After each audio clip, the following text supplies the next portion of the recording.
Welcome to the 3Haunted podcast, where we bring you all things horror, supernatural, folklore, mythology, and all things that go bump in the night. Hey guys, this is your co-host Ashley Lunar Goddess, Gorilla Girl filmmaker and horror-loving cinephile. I'm just your average pun-making swearwolf that loves to explore the spookier things in life. Hey everybody, I'm John Thomas, paranormal investigator, super smartass, and film lover extraordinaire. What's up, ghouls and gals and all of my lovely creatures of the night? Tonight, we have a special treat for you. Joining us for a live stream special is returning guest JL. Welcome, JL. Welcome. I see all these familiar faces. I missed you guys. It's been a minute. It's been too long. It has. I think August, yeah, something like that. Holy crap, has it? It's almost been a year. Yeah, we are going on, we're halfway through season 3 in terms of airing. And I wanted you to know, I debated back and forth, like, do I tell this on text or do I just tell them on a live stream? I voted for live. So I've been watching your episode stats climb and climb and climb. And we're talking about all of our episodes from season 1, season 2. We've had some pretty popular episodes out there. And I'd like for you to know, as of tonight, your episode is number 3 in most listened to. So yeah, those other episodes have had years to be listened to. And yours is already 3, ready to take over spot 2. So I'm hoping by the end of this season, yours is going to be number 1 spot.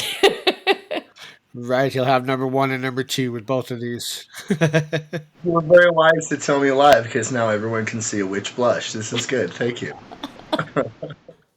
So I'm very, very happy that you came back to join us for another episode. Yeah, this is good, guys. Thank you. And number 3. All right, that's exciting.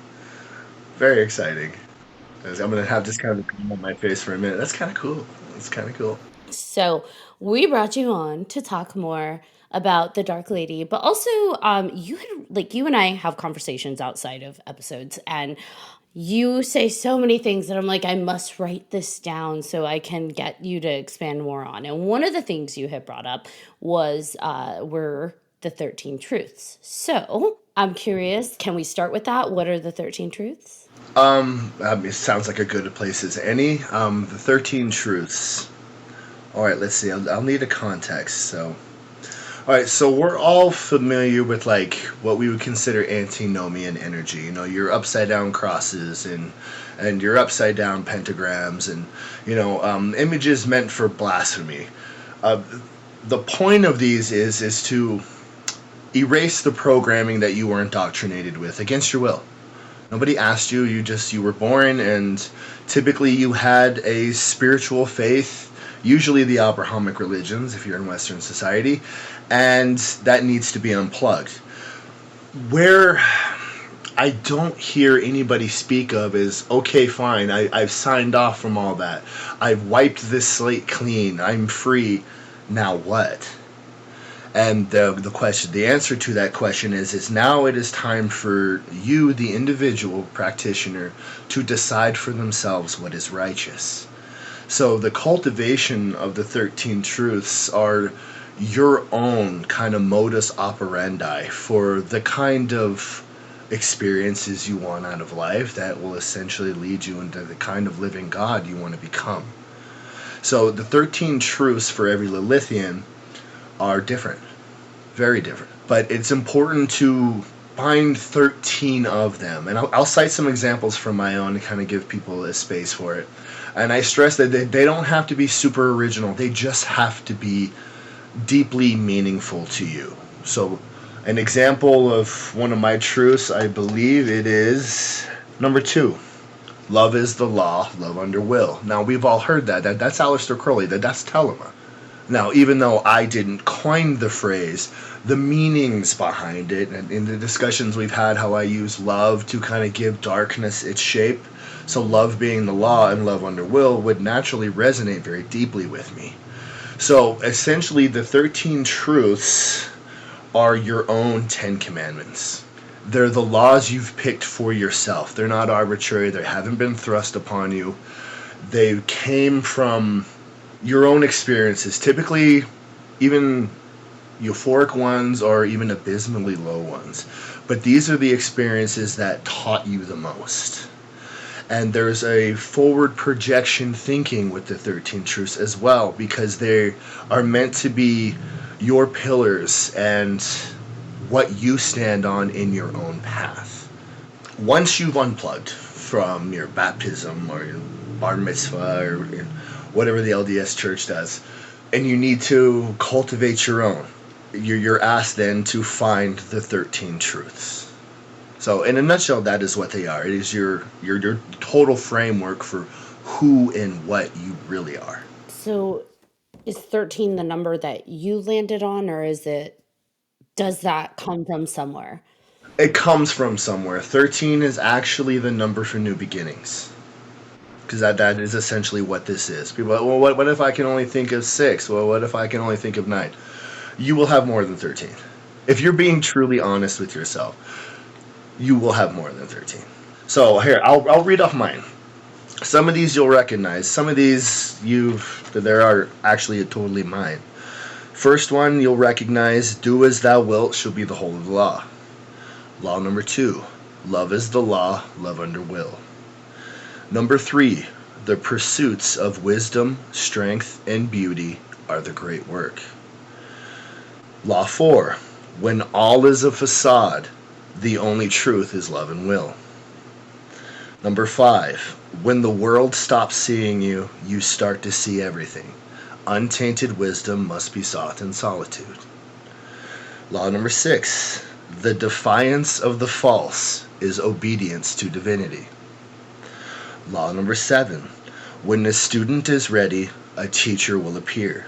The worthy receive all that they deserve. Law number 8: light and darkness alone are blinding. One must know both to see clearly. Truth number 9: there is no such thing as sin, only the betrayal of self. Number 10: good and evil are falsities of perception. There is only order and disorder. Truth 11: power does not corrupt, it only brings forth your true weakness. Truth number 12: only love can cope with eternity. And number 13: the greatest gift is knowledge. Keep it sacred, keep it safe. So when asked to stare into the yawning portal that is darkness itself, we touched upon this. All darkness is just without form.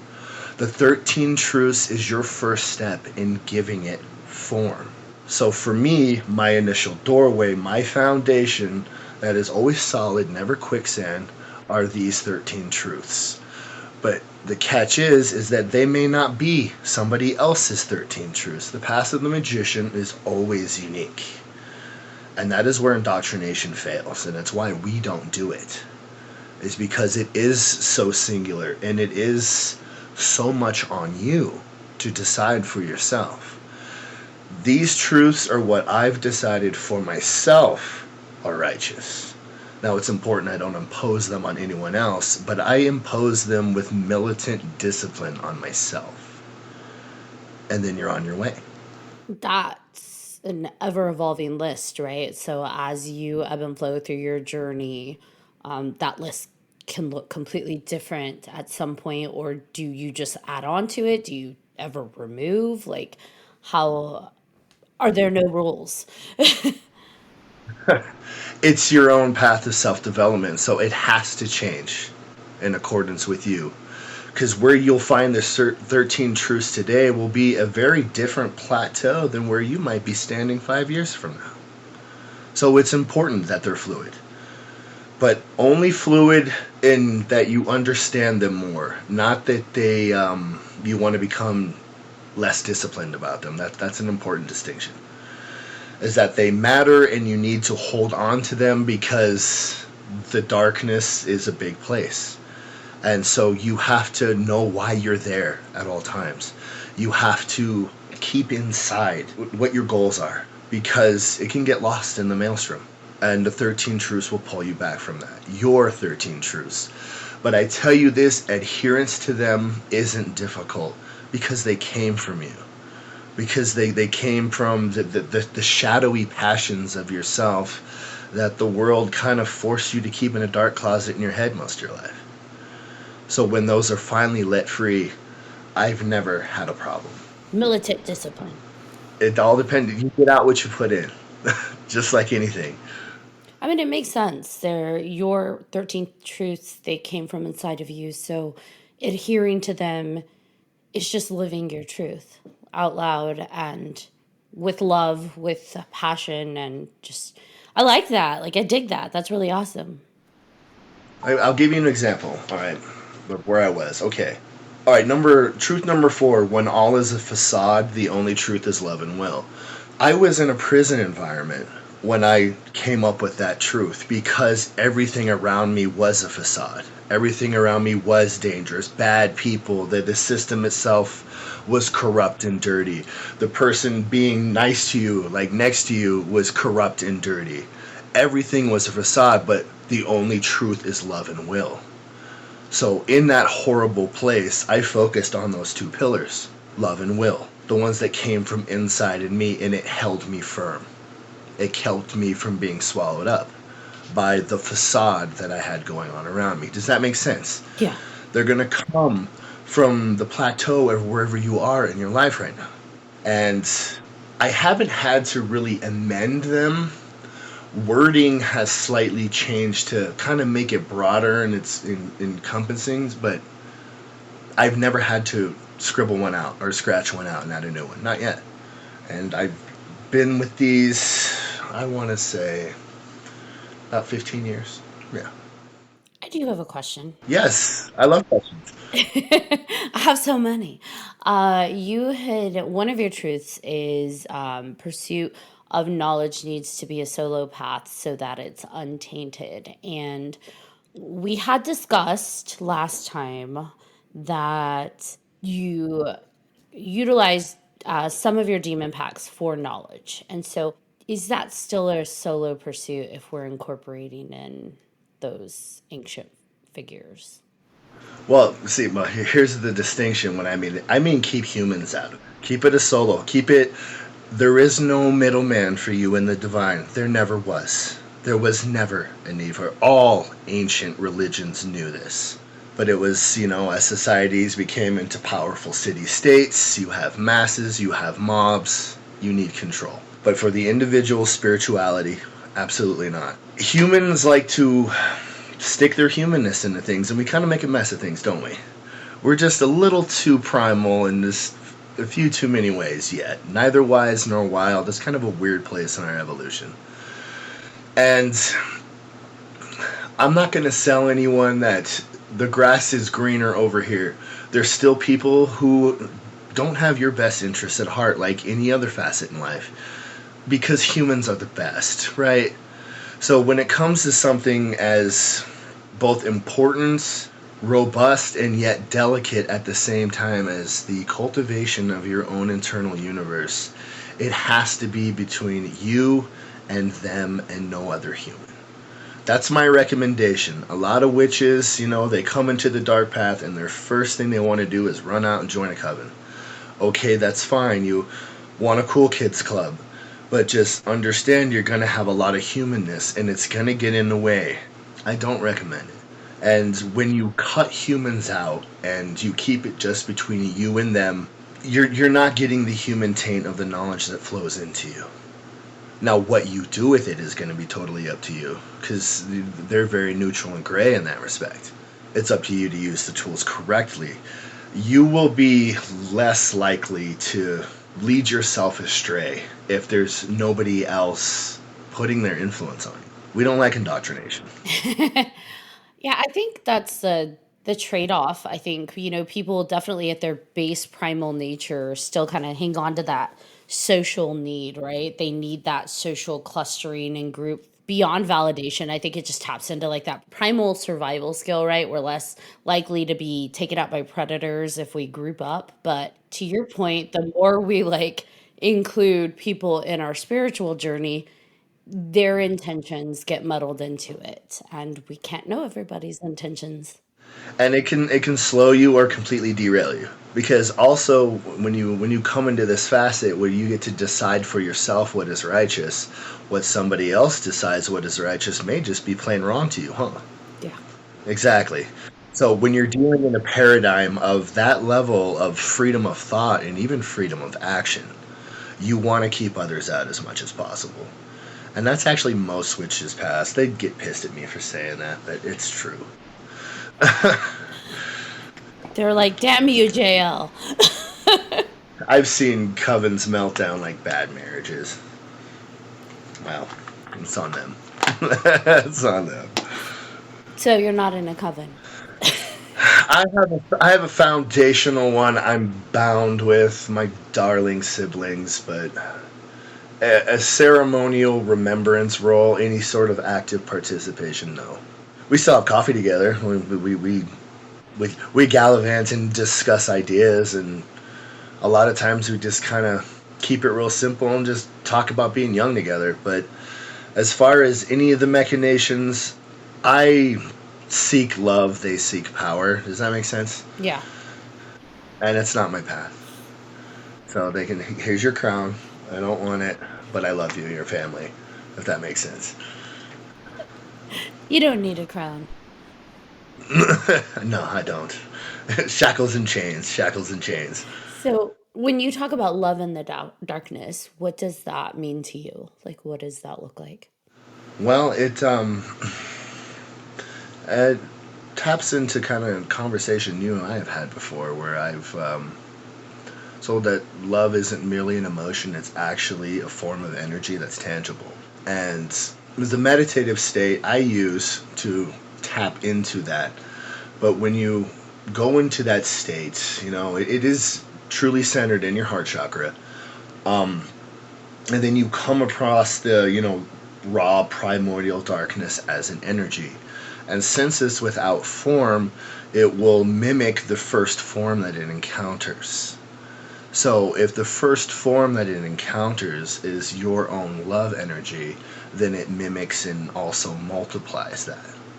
So now you've taken what had the potential to be raw and scary and frightening and malevolent, and yes, everybody wants to be Voldemort and Sauron, it's real cute, but instead you've chosen to do beautiful things with it. Take it into yourself, give it to others, manifest good things, use it to empower every one of your rights. That's what I mean by love in the darkness. That's where I've learned through Lilith. When you approached this world many, many moons ago, how did you tackle, or did you even have any kind of fear within yourself to go into this world of darkness, especially since indoctrination of the darkness is taboo, darkness is evil, darkness is wrong? We kind of all got pushed that way in youth. So, like, did you have to overcome that? Did it embody fear, or were you at a point where you're just like, I'm here and I'm ready? Actually, none of those things. I can say to the extreme, I was so ready. I rushed in with the brashest of youthful arrogance and made a spectacular mess of things. What does a mess look like? How do you make a mess? Turn your own life into a Greek tragedy. That's what it looks like. Because you got all this power now, right? Remember, it comes back to which number, truth? Truth number 11, that power does not corrupt, it only brings forth your true weakness. My introductory into darkness is what taught me that truth. You have all this power now, and that's like the main selling points of like all these like YouTube black magicians, right? There's power and desire, power and desire. You're gonna get it, you're gonna get it. And when you get it, the problem is that now you have all this power, and yet you have your primal self in the driver's seat. So you are now a creature of desire, and a creature of lust, and a creature of wrath. All primal humans kind of are. So it wasn't that power made me that way. I was always those things. I always had those flaws. power brought it out. There was no need to be nice and hedge my bets anymore. There was no need to politic or cajole or manipulate anymore. You could just punch through with a crystal fist and make it happen. So when you give a human that paradigm, you're going to make a mess of things. And that's where most end up. They get power, they make a mess about it, and then you never hear from them again. They usually wind up in a new religion, actually. How did you find your way out of it? Like when you're in that moment of power, or self-destruction. A lot of people don't have that self-awareness to be able to say, oops, I'm in a bad place or I need to get out of this. How did you find your point? You have to focus it completely at yourself. What did you do to make this happen? You don't get to play victim in any way, shape, or form. You have to have the will to look at yourself without a mask on. That is what Lilith does. She introduces you to yourself, and the point of that is that now you can see where you are severely flawed. You get through it by addressing and owning those flaws and putting in the missing bricks from the wall that caused them in the first place. That's how you get through it. So for you, was it Lilith then that showed you that you were in that space of like corruption? It took a while. I too went kind of wayward from the whole walk of life because I wasn't ready at the time. I mean, I went so far. I was like, I'm done with witchcraft, and then I just went to college and got an education. So I dipped for. I still practiced. I still had the thoughts, but I was I'm gonna, all that stuff is bad. It couldn't possibly be me. I'm so freaking awesome. And yeah, I mean, I laugh about it now too, because it's just you arrogant boy. That's absolutely not what happened. But Lilith just stayed patient. This okay? When you're ready, we'll continue. Like you were never gone. And so when I had made a spectacular mess now in what you would call the mundane world, the culture of the day, that's when it's really hits home that okay, like it's not power itself, it's not the universe itself, it's me, and it's how my own internal universe that is incomplete, and therefore my manifestations are all incomplete. And so a deep introspective hellish nightmare. Remember when I said pain is the great teacher? Suffer well. That sounds like something Pinhead should be saying in Hellraiser. I'll whisper it to you some other time. Naughty, naughty. Ooh. You made me lose my train of thought. All I can see is Pinhead in my head now, man. Thank you, brain ninja. All right, anyway. You're welcome. You're welcome. I love you guys. So, back to the point of power. That's the thing about it is that it can be so blinding because, nothing justifies you more than power. Nothing makes you feel more right than power. Nothing makes you feel more alluring than power. Nothing makes you feel more intelligent. And that's where it pulls you in. And that's where it's cunning. That's where your mask is now gone. And you didn't even realize it was gone, and you don't even miss it anymore.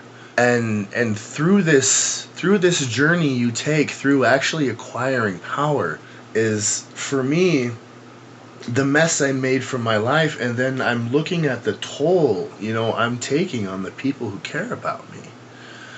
And how much, all those things hurt. So it was through that intense pain and the isolation where I was now really, really forced to turn everything onto myself. Because what gratifies you is if you're given great power by the Dark Lady, she doesn't waste her time on losers, to put it bluntly. So if she has embraced you, because she does not embrace all who approach. Some people, when they approach her, they get claws and teeth. She's only out for her own, the really powerful and independent will. The stubborn and rebellious one, the fighter, that's hers. So what she will do in these times is she won't let you sink, if that makes sense. Like, you'll be buried under your consequences and you'll have to face them, but you have something to hang on to in the water. You're not just treading and choking for air. And the more you learn about yourself, the more you fill in these bricks, the more you see the merits of taking the dark path. We look at an interesting cultural phenomenon of how people just love the villain and the anti-hero, right? They love their serial killer documentaries. They love the bad guy in the horror story. And what this says to me is that it's a reflection of that internal shadow self and all of us trying to come out.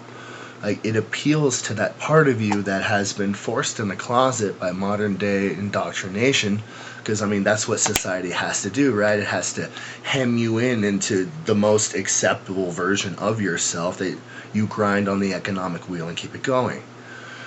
So it's always repressed, and it's repressed in all of us. But when you take the path through darkness and you actually have these experiences of, you know, all out life, these extreme highs and these extreme lows, is that with all that power, and now you're learning more, like your heart itself is becoming intact, your power and the way you're bearing now comes from a more real place. And what I mean from that is that it's easy for the pacifist weakling to be nonviolent, huh? Really easy. Because they can't fight. So it's easy for them to attain virtue with their peacefulness. But it's far more virtuous for the one who is powerful enough to just reach out and end you, to choose to reach a civilized compromise with you. It's more righteous if it's easy for, say, a socially inept person to talk about how they're not promiscuous when nobody's trying to sleep with them. But isn't it more virtuous if there's a person who does look like they would, you know, do very well socially, and they choose a path this way or that just because it resonates with them, not because they can't. So when you go through darkness, your choices are more valid, because you have it in your power to be the villain. You have it in your power to just take, but you have the emotional intelligence to where you choose to be soft instead of just hemmed in by not being powerful enough to be bad. And I've found most good people, that's their goodness, is that they're just not powerful enough to be who they really are. So I put more merit into walking the dark path, but given its discipline and how much you have to be really honest with yourself, that in and of itself makes it difficult for most people. Yeah, shadow work seems to be more and more a topic. I feel like people, like you said, are so used to having to push it down and suppress it and pretend it doesn't exist. And really like that over the past few years, it seems like more attention is being put on shadow work, like addressing that aspect within yourself that we don't want to admit is there, or aspects. And for me, I think it's just learning to not just address that it's there, accept that it's there, but also appreciate that it's there. It serves a purpose, whether we like it or not. There is always a purpose for every facet within us.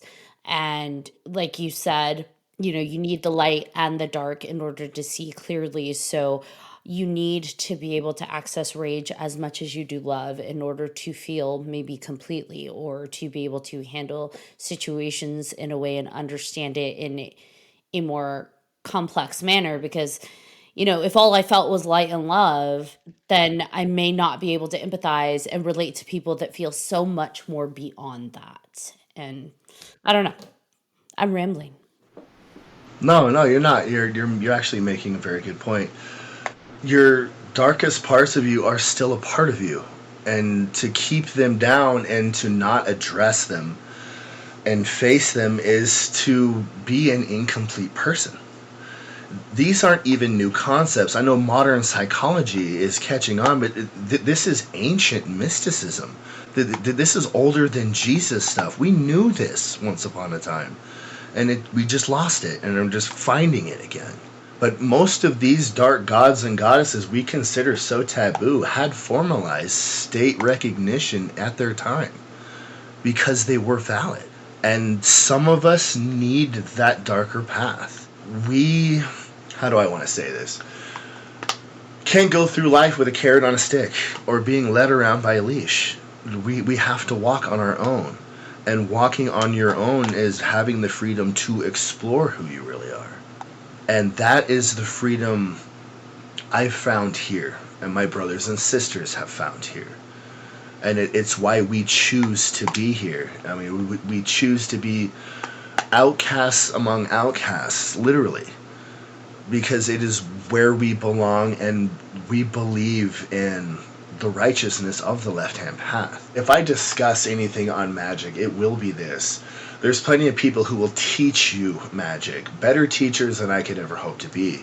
But where they all leave out is how to keep your heart alive and your head together while having these experiences and, harnessing all these energies and speaking with non-human entities. I mean, this is all really intense stuff. It can break you apart. And none of them ever talk about that. And I don't know why. Because it's half the battle. Yeah, the magic and the energy, yeah, it's all fun and good, but too much power with too much primal will always equal self-destruction. Always the recipe. Every civilization falls when it reaches that point. Well, and if people don't resonate with this concept of like power and darkness, like, for those that exist only in, the light realm, if you want to call it that, like, too much energy is also a thing. Like harnessing too much energy, taking in, absorbing too much is also a thing. Like at some point, whether it's light or dark or love or whatever, like you need to be able to ground it out. You need to be able to handle it. Or like you said, keep that balance between your head and your heart and everything in between. I've often used like a bodybuilder analogy when talking about witchcraft, because it's real similar. You don't go out to the weight pile and throw 500 pounds on the squat rack and then just get under that guy and then start going to town. What's going to happen? You're going to hurt yourself. You're going to hurt yourself permanently. And it's very much the same way when you're working with these energies. Too much, too fast is psychically and physically unhealthy. You have to take the long road. It takes years. I'm sorry, everybody that wants to open up a book and recite a spell like a cookbook recipe and manifest all this great stuff, but it does not work that way. And that's one thing I will say that always kind of causes me to pause. And I'm not criticizing anybody that we've talked to about this, but personally causes me to pause is when I hear people say, do this meditation, you're activated, or I'm gonna, clear you and you'll be activated, or do a course with me and after one meditative session, all your gifts are unlocked and you'll be activated. And I'm like, is it really that easy? Like, can you do that for me? I feel like that has to be a me thing. But two, is it really just that easy? Like, well, I'm all aligned in this moment. I'm activated. I can do anything. Maybe it is. Maybe it is that easy. And maybe that's why I can't do it because I don't believe I can. But it doesn't make sense to me. But it also doesn't make sense when someone's like, I will unlock it for you. I will activate it for you. And can you control my energy that way? I don't think I want you to, but is that even a thing? I don't know. I have so many questions. That's the red flag thing I spoke about earlier in this discussion about keeping other humans out in their agendas. Spiritual life coaches and, these Dungeons and Dragons, black magicians you get on YouTube, they all have...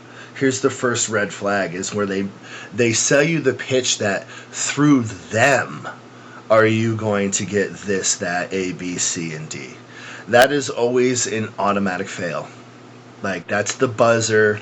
Thank you for your time. I appreciate it, but the answer is no. because these things, they are up to you.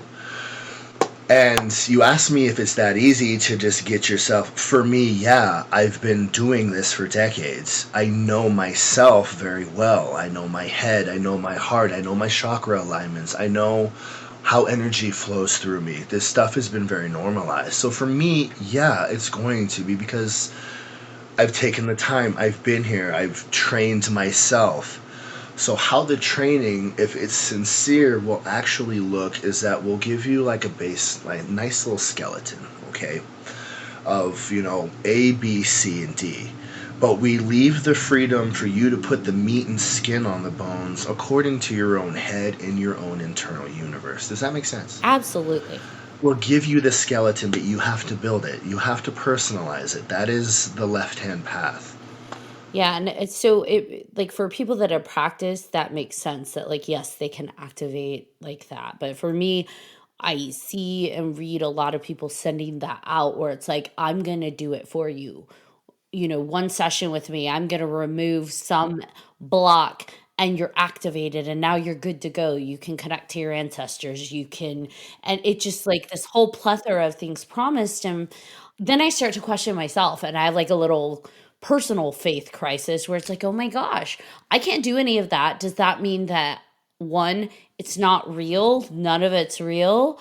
Or two, what they're saying isn't my truth, so it doesn't resonate. It's not saying it's not their truth, because I don't like to assume other people's paths. But for me, it's just like maybe that works for you, but I'm not sure that's how I work. But I really have been struggling with that. I will be vulnerable and honest. Like I have been struggling with like a personal faith crisis because I keep getting told by so many different sources, you got to connect to your ancestors. You got to do this and you're capable. You're capable. And I'm like, I don't feel it. And so it's not happening. So is none of it real? But then part of me is like, girl, you know it's real. So I don't know. Right. Well, then, same thing for me, but then I just start to doubt myself. I'm like, well, can I even do this? Can I? And way back when I was a teenager, we've discussed, I practiced witchcraft and I was able to do things. And so I know I'm able to. I just, went elsewhere with it and kind of didn't keep going. And so I know I can. I just get in my head a lot. So. I feel like I'm a muggle. Like more and more, I'm like, maybe I'm just a muggle. And I'm not even I can't even be a Voldemort because I'm not even like a Hermione. I'm just a straight muggle.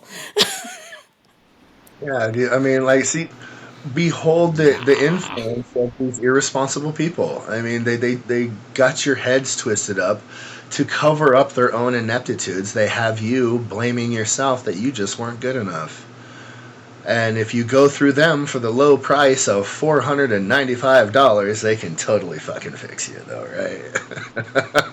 Don't let them in. I don't even know. I don't even know if that's what the promise, but I just Well, if fuck am fix if you. it's fucking fix you, then maybe like, hey, Sold. That's what I need. Get your money's worth. Fucking fix me. Don't Maybe we that's all? then how I Shit. reach my ancestors. Just the best little fucking fix, right? Yeah, ancestor work. I mean, it's real important to the Asatru crowd. I get it. Like, it works for them. Can we just I know it's not necessarily the realm of Lilith, or maybe it is because Lilith, help me out, girl. I cannot figure this one out. But we talk about past lives and current lives and split lives and future lives and all the things, and then you have ancestors, and I'm like, but if people are incarnating in lives and doing all that stuff, how are my ancestors just hanging around? Shouldn't they have already incarnated 5 or 6 or 10 times? Are they on a different planet now? They're a alien somewhere else. How are they waiting for me to connect and be like, ancestors, please guide me? Almost feel like that's a little narcissistic on my part. I have these little plebeian problems and they're like, hey, I'm trying to be stellar somewhere else and you keep pulling me back in about XYZ. I don't know. I'm again rambling. Like Mushu for Mulan. Just talking. Well, that's like the finer points of necromancy, and part of those who are really gifted at calling the dead is that first you kind of have to find them. And there are different spheres and different levels that a necromancer will go through to try to kind of find this entity or person that you're looking for. And if they can't be found, then typically, yeah, they stepped off into a completely different dimension. They're gone. Like, sorry, we can't. This number no longer works. You had me at necromancy. Like, maybe that's my path. I'm just kidding. Well, I mean, what do you enjoy? Like, as far as like, it's kind of a personal question, but I call a person's inner child the tiny them. So, what does tiny Ashley want? It's not a bad starting point. It really isn't. I mean, it'll make sense later, and I know it's kind of an odd question, and you don't have to answer it. Once you get into a dialogue with your different internal selves, your tiny Ashley, your primal Ashley, so on and so forth. When you reach a better dialogue by going into yourself and getting to know yourself, questions like that will be answered rapid fire. I want to be seen. That's what I want. I want to be seen for all of me, though. Like, seen and, like, I don't know, valued, but for all of me, all parts of me, the dark side of me, the very dark side of me, like, all of me. I'm so tired of being sectionalized. That's not a word, sectioned. Um, I'm over it. I want my whole me to be seen and loved for that. So you want your full self fully manifested and bright for everyone to see. Yes. Okay, well, congratulations. You've just taken your first step in the left-hand path. And you too can have that moment for $99.99. Plus tax. Now, all joking aside, take a moment and just think about what steps Ashley would have to take to make that happen. It's like lily pads. Little lily pads. Little lily pads. Yeah, just take one at a time. I also want to be at my highest, fullest potential.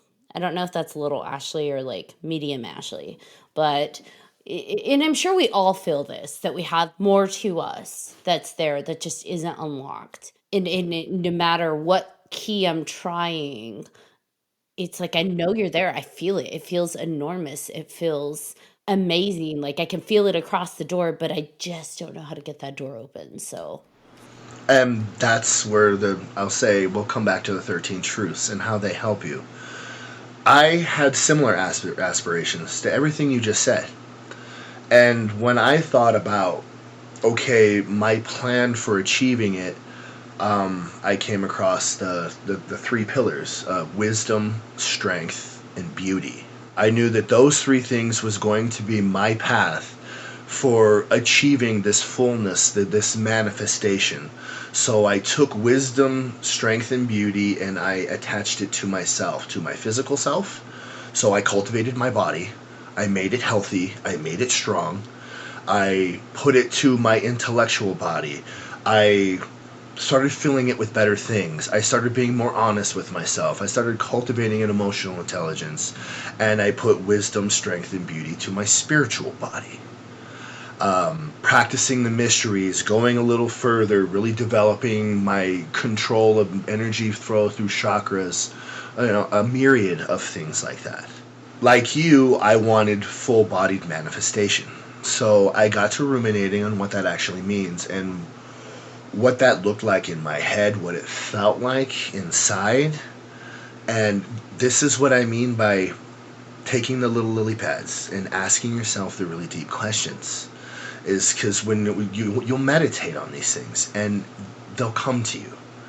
And that's the reason for my truth number 3 is the pursuits of wisdom, strength, and beauty is the great work with a capital G and a capital W. So by adhering to that and being militant and disciplined about it, I thusly achieved that full manifestation of my physical and my spiritual and my intellectual. I hope that made sense. Absolutely. I want to figure out a way to incorporate or understand how my dream world plays a part in that manifestation. Um, because You mean like what you dream? Like, is it like a prophetic aspect to your dreams or a manifestation aspect? it's a lucid aspect. You're lucky. And it has to be part of my path that I just don't know yet what its purpose is, how it aligns. But like I've been a lucid dreamer since probably I was like 4 or 5, since I can remember. And I can also I call it dream jump. I can force my dreams to change if I'm not really feeling what's going on in one dream. I completely force it into another one. Causes headaches sometimes. um, but yeah, there's a lot of aspects. You heard me exclaim how lucky you are, because where I come from, all right, when you're a serious magical practitioner, those who do have lucid dreamers are often the most powerful spellcasters, because you are in control of the ebb and flow of your own subconscious mind. Like you say, you can change it. You say you can flip it. You rule it, honey, when most people are ruled by it. Like the dreams turn into like this computer programming garbage that is just leftover coding and will drive people crazy. Or they can be prophetic, but for you to have a natural inclination to just have that control over your subconscious mind while in an hypnagogic state, lucky you. Like, gold star. I wish I had it that way. I would, I don't want to sell anything, but I would really try to just practice magic, because so much of it is manifesting that scenario inside your own mind, correct? You do this naturally while in a dream state. Imagine what you could do with actual will behind it. I say give it a go. How do I do that in a dream? Like that's what do I do in a dream? You say you have control, right? Yeah. Control it to just manifest, visualize the things that you really want. This manifestation of yourself. Okay. Try that while in the dream. I'll do it. Go for it. Manifest it in the dream. Make it real in the dream. See what happens. Keep me posted, please. Keep us all posted. I want to know now. Like, I'm gonna try. I don't do it often. Like I said, it does. It can cause pretty massive headaches the next day, just depending how much I change it. Like if what's interesting, if I change place, like I completely change like a place of the dream, like it's a completely new dream, it's not as impacting. It's to like change from one world to the other. But if I try to bring something into an existing dream, like manifest a person or something new in that world, then it's like, oh, headache city. So I don't know what that is, because you would think like manifesting a whole new world, it would be more, but who knows? I don't know. Like, for most of us, I practitioner myself, when I go deep into my own subconscious mind, I have to anchor myself to the demon Leviathan, who is the master of the subconscious, so I don't get lost, because it's greater than a 360-degree environment, and it's an ocean. I can't do it alone. But a lucid dreamer like you would have that advantage. Just saying. How do you anchor yourself to Leviathan? Is this something you do before you go in? Yeah, I have a working relationship, and a patron prince is actually decided by your natal chart. It isn't even a choice. Like, it's so Leviathan falls upon when I was born. Most Aquarians are under Leviathan. So there's a natural connection, based on astrology and a rapport of working with him over the years. So, as I said, you'll learn your own internal universe, the more you practice. So, establishing connections, reaching out, it becomes quicker and quicker and more efficient. And actually, to touch on that, elder black witches have no rituals, rites of any kind. They light a simple black candle, they fold their legs, and they do the entire ritual in their own mind. Pretty amazing stuff. That's my goal. Oh man, to me, a patron prince sounds like an authority figure, and we all know how I feel about that. John laughs at me. Yeah, and I'll placate you, teacher. Just a teacher. You can take them or leave them. Ashley's I'm the like, captain. no, look at me. I'm the teacher now. Like, I will no. always be the captain. So, since you have done a lot of your research and your own personal journey of witchcraft, why do people believe that it is bad to walk a circle counterclockwise? Widdershins? It has to go with the direction certain energies naturally flow. So when building a circle, it's like you're building like layers of an onion. Does that make sense? Mm-hmm. And so certain energies, you want to keep them in their natural state, so there's like kind of a nice harmony and frequency within the circle. So that's why directions when working with X energy is walked in Y direction is important. Deosil and Widdershins, those are among just terms that get hammered into a young witch's mind, unfortunately. That's part of the early practice, is all that fun stuff. It's actually a little boring. It's a little boring, but probably necessary, right? Totally necessary, yeah. You need training wheels before you hop on the bullet bike, pal. We're all anxious to be Sauron, but, you have to be realistic. You have to learn how it actually works. You gotta take your time. You have to, yes. So for you, when you are connecting with Lilith, and last time we talked, you said that with your pacts that you've made, they kind of are always with you. You have a few voices. So when you're directly connecting with Lilith, are they also in the room, or do they kind of have to like check out because that's just a direct personal thing between you and Lilith? All demonic forces shirk in the face of Lilith. She's the queen. So when she has the floor, she has the floor. So they just kind of go quiet and... Yeah, I just absolutely silent. I don't know if they're there. I don't know. I'm just gone. And I don't remember if I asked this last time, but does she manifest physically ever, or do you feel her more so?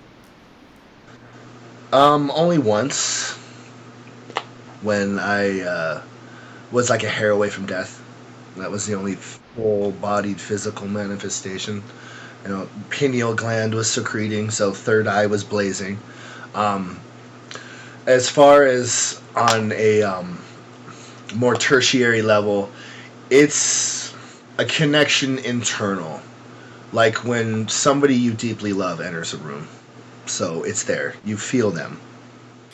So then, because you've got like the tattoos, the occult tattoos that help you, and you're constantly stroking them, I have to know, like, are you lulling us into like a ritual? It's already working. I'm in. Let's go. John said he's in. Let's go. We're ready. I don't have a circle. Yeah. I'm gonna keep stroking my tattoos and staring at everyone nefariously. Yeah. Hide. All right. So my tattoos. Well, my tattoos are actually a really fun story. You've seen my Instagram, so you know that my legs are sleeved out and my entire back is done too, correct? Mhm. Yes. And you've seen the nature of all the symbols and all the magic that I have tattooed on me. 68 individual spells, I do believe. But what they are, they serve a purpose, and it goes back to the framework of one of my truths, the wisdom, strength, and beauty. And this one comes into play of my physical self and keeping it protected and keeping the energies flowing through me that are more accordance to myself. So the ones on my chest are all gatekeeper things for my actual heart chakra. And you know the ceremonial, the Enochian magic that I have on my back. This one here in the center on my heart chakra is actually the activation glyph for it. The symbols on my back are directly behind it, kind of like America and China. What they serve is, think of them as like a magical clockwork, okay? And each little spirit spell, each little pentacle, the ones even on my fingers, they're all just another cog in the machine. And it was this discovery that me and another member of my coven came across around 2011. We were looking at the Caligula Solomonus, and we were looking at the Heptarchia Domestica, and a number of these different magical practices. And what we recognized running throughout of them was these angel names. And these angel names weren't just any angels. These were all the original Traitor Legion that supposedly fell with the Morning Star. So what got us thinking was that perhaps all these disciplines are interconnected, like a jigsaw puzzle, and it turned out to be correct. And me, being the brash, bold one that I am, decided that I was going to do the grand experiment by tattooing my body. But where that will seem a little less crazy is where I was. I was actually in a prison environment at the time. And I was surrounded by all that negativity when all is a facade. The only truth is love and will. So I needed hard armor protection, psychic and spiritual protection, because I was still walking the path of wisdom, strength, and beauty and cultivating it within myself. So what they effectively do is my back keeps my heart chakra through Enochian magic elevated into the upper aethyrs. The symbols on my chest are from the Clavicula Solomonus Regis, also known as the Goetia, and they are literally meant to physically protect the magician. And the tattoos that are sleeving my legs are from the Greater Key of Solomon, and the individual pentacles are quick draw ceremonial spells, where ceremonial magic is actually very difficult, it's very labor intensive, it's very time of day and materials, but the pentacles in the Key of Solomon are meant to be rapid fire. Like if you're in tune with them, you can repeat the versicle and you get it out there. So when I'm touching my chest, it's like I'm feeling different energies trying to get in, if that makes sense. And it's just kind of a reaction, just like, you know what I mean? Like when you get a tickle on your skin or, you know, a little bit of static, you kind of rub it. Who's trying to get in? The universe ebbs and flows, everything at all times. Is it me? No, I'm just kidding. You better hope not, Missy. I'm joking. I come prepared. I am joking. I wouldn't even know how to do that. I remember Let's Revisit 20 minutes ago when I'm like, I don't know. I don't know what I believe. I don't think that's true. I think you know exactly what you believe. You just don't want anybody else telling you this, correct? I don't know. I feel like I've gotten so much information over a short amount of time that I've kind of muddled myself, and so I need to sort out all of the information and really go back into what is my truth. Like, what I've heard their stories, I've heard their truths, I've read, listened, everything. What is my truth? Where am I at? So I just need to reattach to my truths.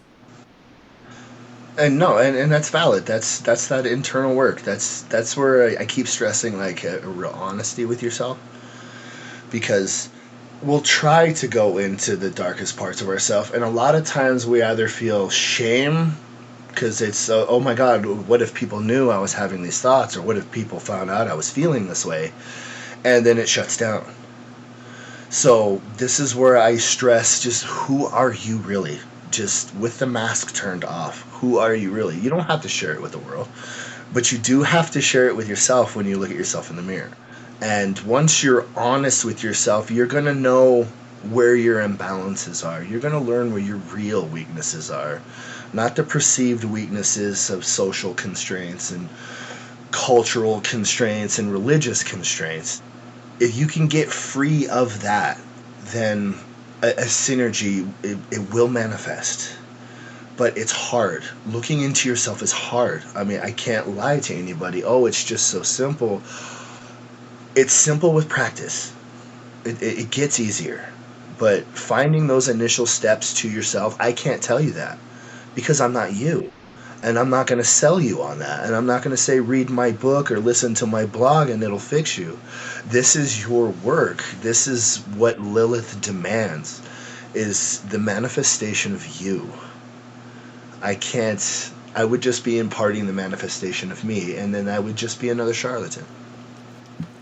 Well, I will say this though, like when you were talking to Ashley about little Ashley, I've been having issues with myself lately as well, just kind of trying to figure out more so where the fuck I went wrong with everything. I guess I used to be super creative and write poetry and stories and God knows what the hell else. And now I'm just like, my brain, my creative brain just fucking shut off. And I hate that. And I don't know how to get back there. So just, I don't know. It's weird. All of that is connected to Tiny John, man. Yeah. And I'm not going to blame you. The world is built on killing the tiny you because tiny you wants to play. Tiny you wants to be creative. Tiny you wants to be a tiny god. And tiny gods don't exactly grow up to be obedient little worker bees, and that's what they want out of you. That's the essence of their indoctrination, is just to break you down into grinding survival mode. Yeah, I think that's where I'm at, to be honest with you. I'm not going to say that I know you through and through, but if I were you, I would just go back to those things that made you happy then. Make the time for it. Right. Even if it's only 30 minutes a day. Just like phone off, middle fingers blazing. I'm going to write something. I'm going to express something with no intention of sharing it with anybody.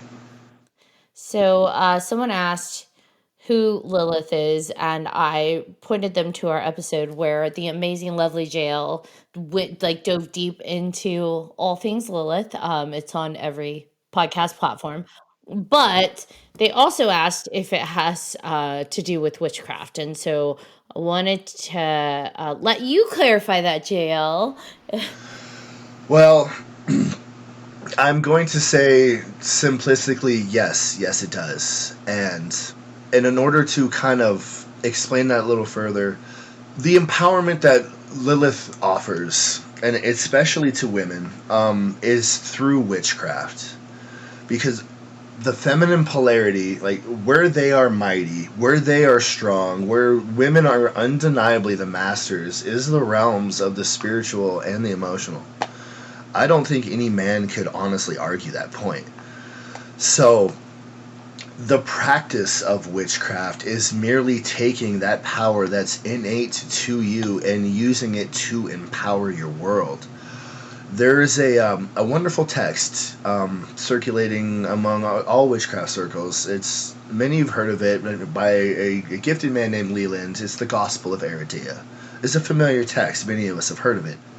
And it is a story of a goddess coming down and teaching these women who are being horribly repressed by the Catholic Church how to fight back.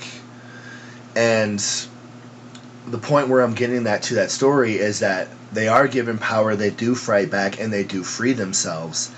And Leland himself says that Aridia is Lilith. And this is also backed up by another famous name known as Gerald Gardner, the father of modern witchcraft. He corroborates this and says that yes, Aridia in the Gospel of Aridia is Lilith. So, yes, she teaches witchcraft, but it's true feminine empowerment, where you don't have to have big muscles to affect the physical world. Like, you have a power that's your own. I mean, if you want to adapt masculine aspects, and that is totally fine. That's why Lilith is depicted with horns. Horns are a symbol of masculine power in pagan symbology. But you have your own, and it's just as mighty as a man's clenched fist. It really, really is. So she said there is also Wicca and pagan. So yeah, I see Lilith as being a separate being that you don't need Lilith for Wicca, you don't need Lilith for pagan, but they kind of, in my opinion, go hand in hand. Like, I guess if you're Lilithian, I feel like you are doing some kind of spell work, ritual work, magic work that incorporates different aspects of maybe Wicca and paganism, but it's not necessary to worship Lilith or follow Lilith in order to be Wiccan or pagan, right? Absolutely. She'll cross over into Wiccan practices, but that's in pagan practices because Lilith is the supreme dark feminine. So if you're having a working, or you're doing some sort of spell where you need the supreme dark feminine, that's when Wiccans will use like a Lilith energy.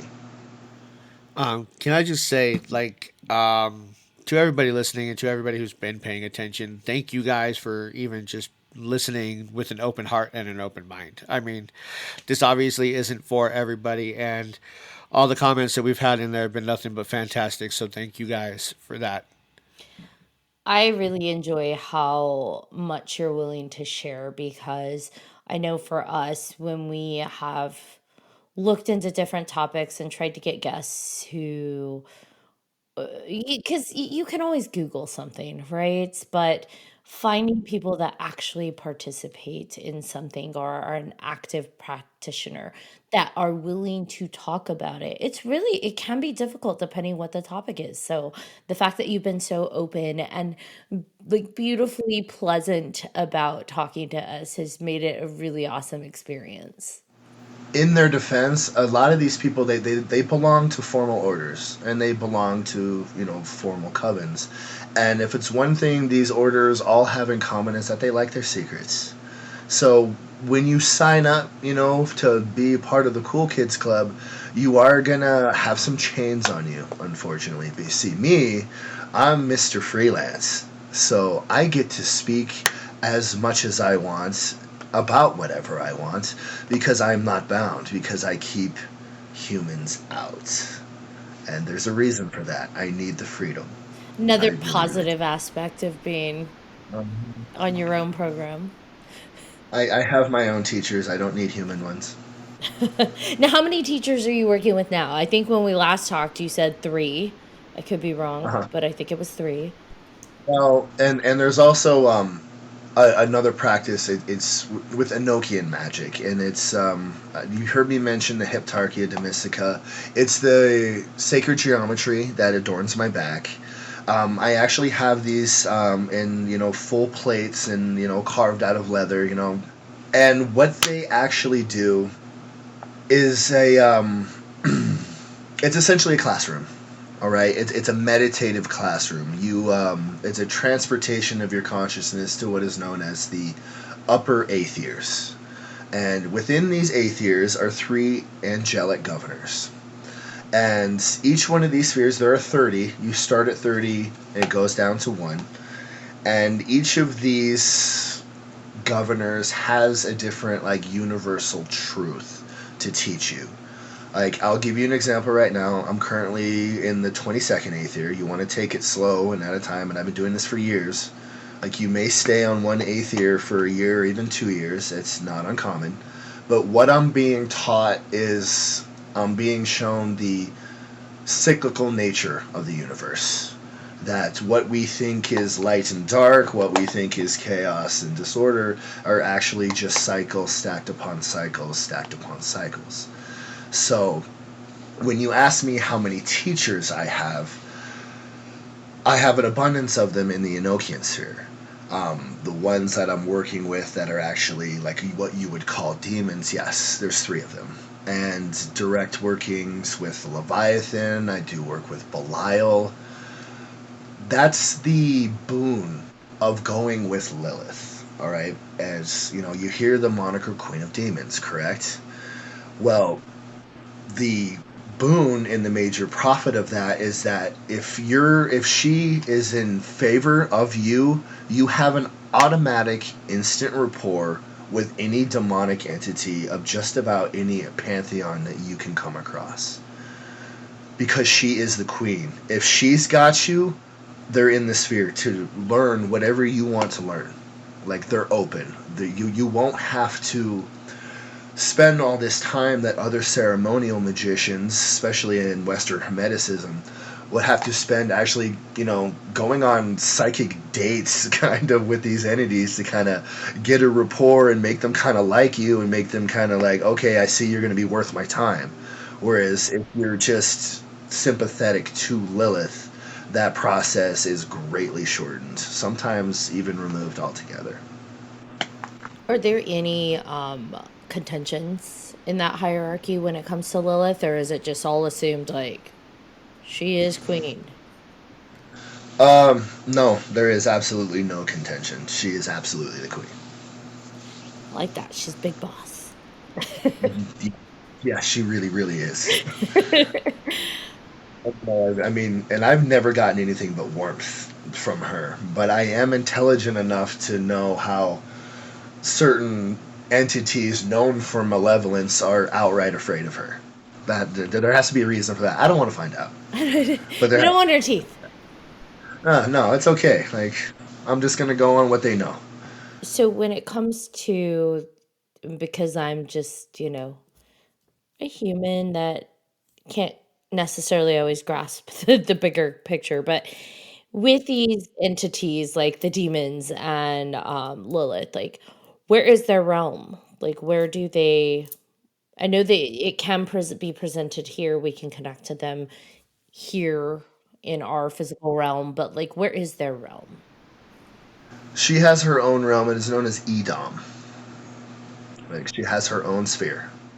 Is she the only one that exists there that we know of, or does she have her own, basically just realm where there are things there that we just do not know about? She has her own legions. What we know them as the shades of Lilith, Lilith's handmaidens, the black shadow creatures that you'll see scampering around a haunted house. The shades of Edom. So they're sentient and intelligent, and they're not merely like a psychic echo or a mishmash of like psychic garbage that makes kind of a haunt. But as far as like appearance, I've only just black shadows. That's it. That's all I've seen. So when we talk about like shadows jumping, that's probably what we're experiencing. I think so. I mean, it's sound theory. Interesting. We talk a lot about like dark things and paranormal, supernatural horror, but we also geek out, and it's like you said, it's not just black and white, and there's so many layers to things that we ourselves have layers. Like, I literally have like a Pokemon that sits next to me, so. And I have a bunch behind me and above me and around me and everywhere else. And yeah, so I'm surrounded and every on all sides by witchery. Yeah, well, Literally. because you're the stereotypical black witch, okay?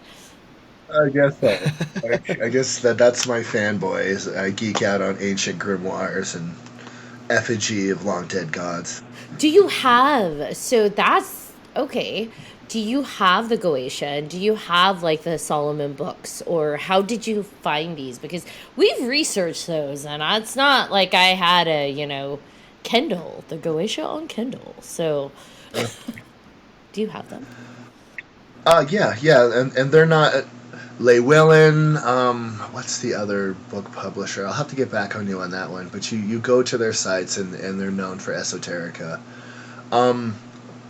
That's been, the great thing of modern times is that once upon a time you kind of used to had to be in a coven or an order to even be exposed to this kind of wisdom.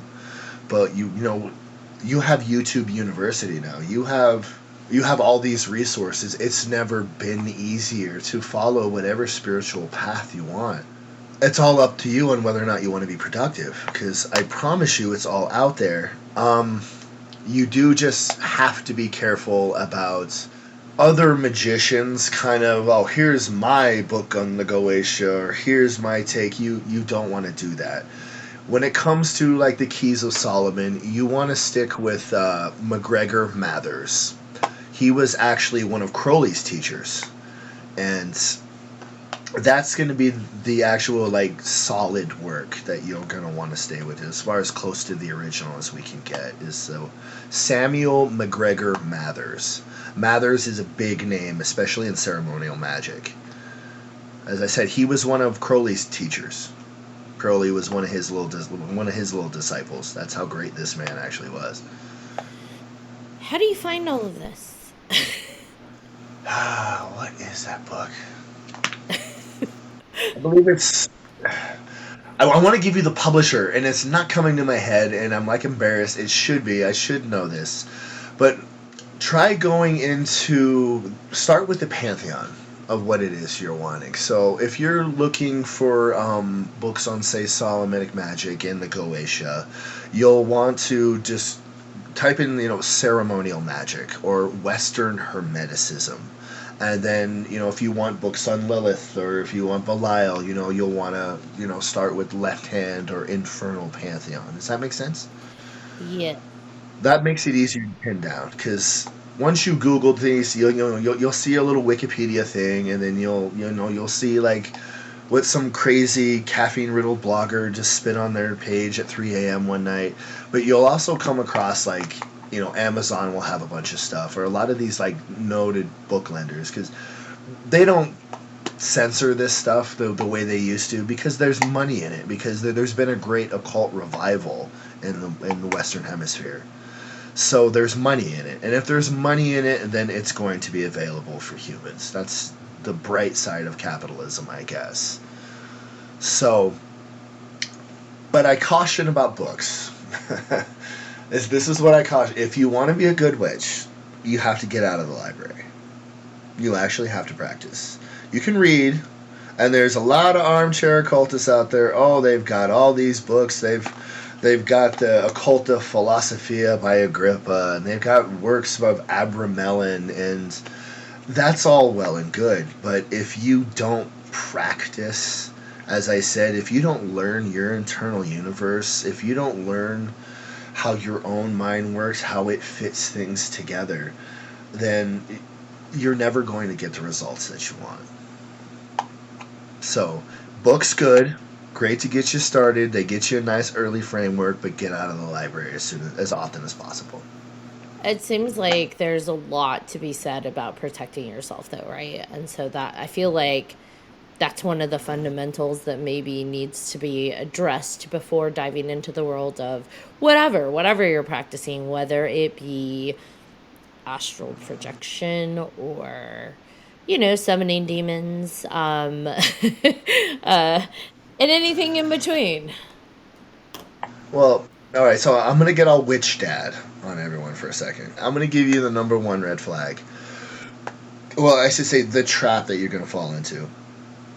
When you embark upon any kind of spiritual path and it has success for you, you're going to have like this natural inclination to like attach it to the person who kind of opened the door for you.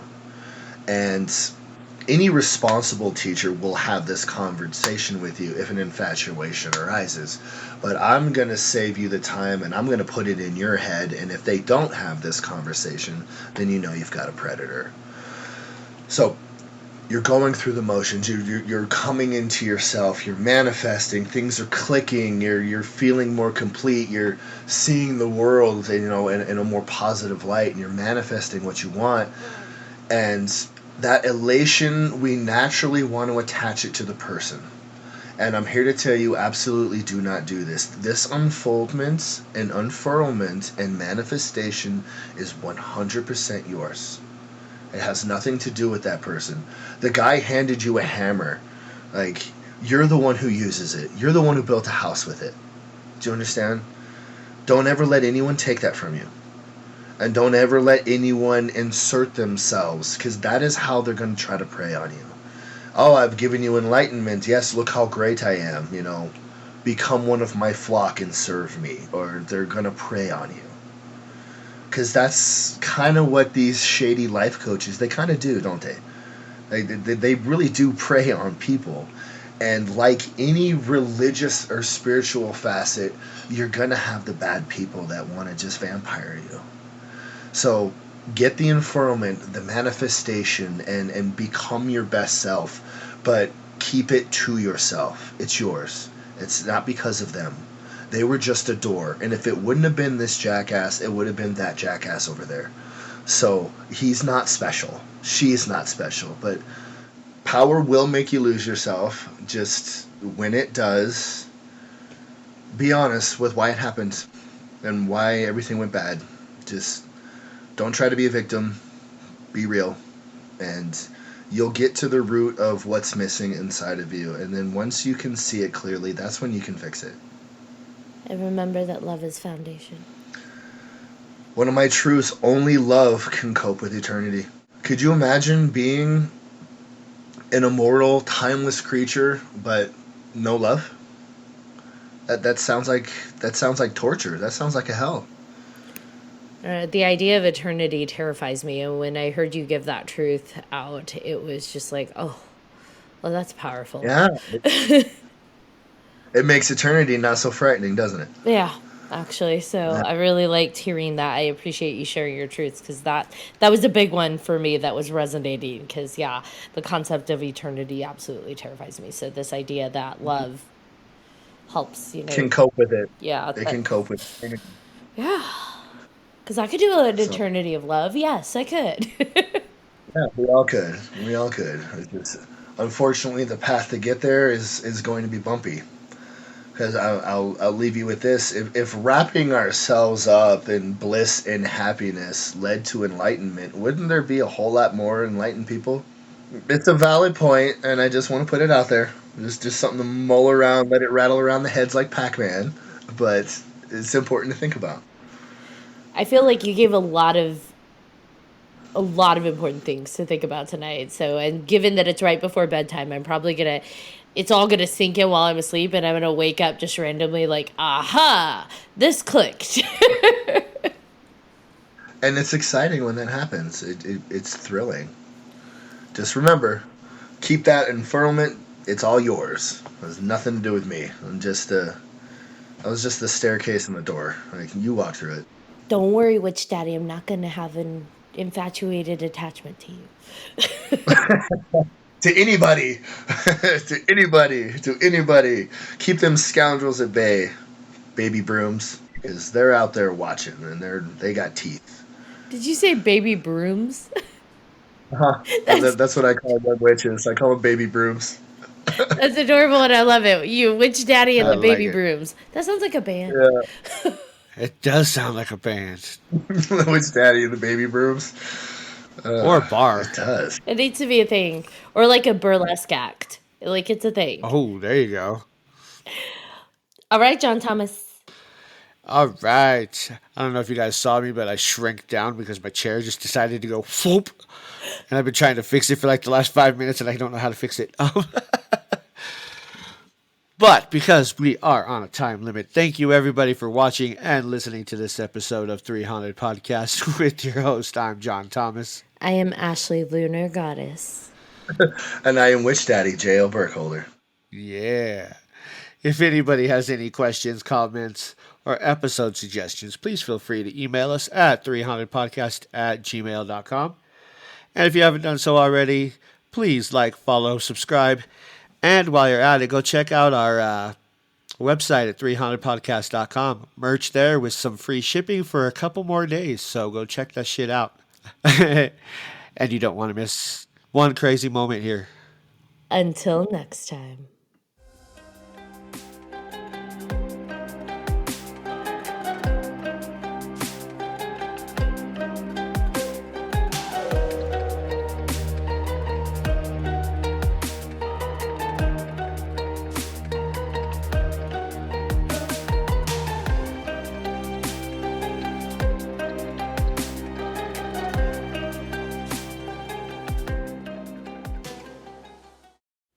Are you looking for more awesome podcasts? Head on over to withoutyourhead.com for access to the Without Your Head podcast network, where you'll find a variety of podcasts sure to keep you entertained and coming back for more.